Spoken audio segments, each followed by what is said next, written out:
Thank you, Julie. I'd like to welcome to the stage Mr. Seth Perry.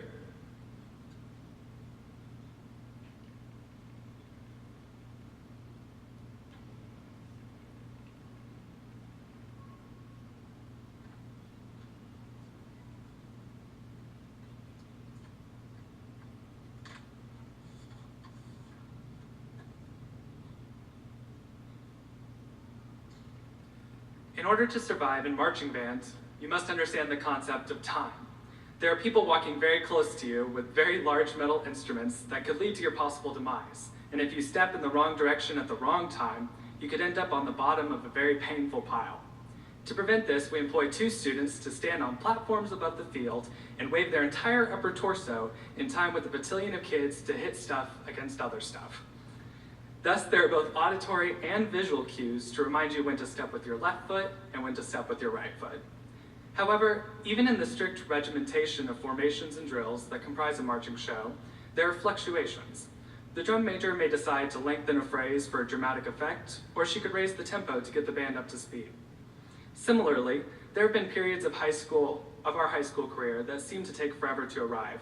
The waiting to be upperclassmen, the waiting for winter and spring break, and recently, the endless purgatory of the last quarter of senior year. In contrast, we wanted our last performance on stage or our last game under the lights to last as long as possible. All good things must come to an end, but new and exciting experiences wait just around the corner. For some of us, the upcoming years will bring secondary education opportunities on colorful campuses, while some will dive straight into their adult careers.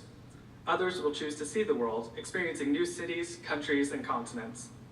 Although we will split paths with our current peers, we can take the knowledge and values we have received from Goddard High School wherever we go. Learning is the process of making mistakes, finding a better solution, and making smarter mistakes. Our teachers have challenged us to push our limits, discovering what knowledge we have and where we have room to grow. Classes we dislike help prepare us for unhelpful coworkers, and subjects we enjoy help guide us to our passions. In the professional world, money is obviously a huge factor, but it's not the ultimate decision maker when it comes to personal happiness. A study published in the Proceedings of the National Academy of Sciences found that, above the median wage, an increase in income did not translate to an increase in day-to-day happiness. Salaries are important in the sense that they keep you off your parents' couch, but they will not solely bring you fulfillment. The American activist Helen Keller was the first deaf-blind person to earn a Bachelor of Arts degree, and she once wrote that the best and most beautiful things in the world cannot be seen or even touched. They must be felt by the heart. These beautiful things include compassion, generosity, and love. Every time in the last 4 years that a teacher reached out to help one of us get through a tough time, school-related or otherwise, they encouraged us to reciprocate those values. This year, the concert choir sang a piece entitled, "If Music Be the Food of Love," with the ending lyric urging us to sing on. As our time as a class draws to a close, I hope we are able to reach out to one another with love. This class was the first to experience 4 years of a smaller school after the split between the student populations of Eisenhower and Goddard, and we have seen victories large and small.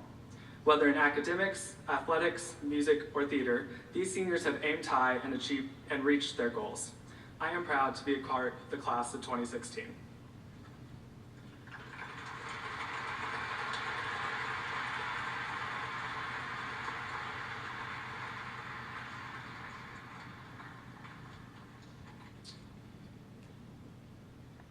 Thank you all very much for joining us.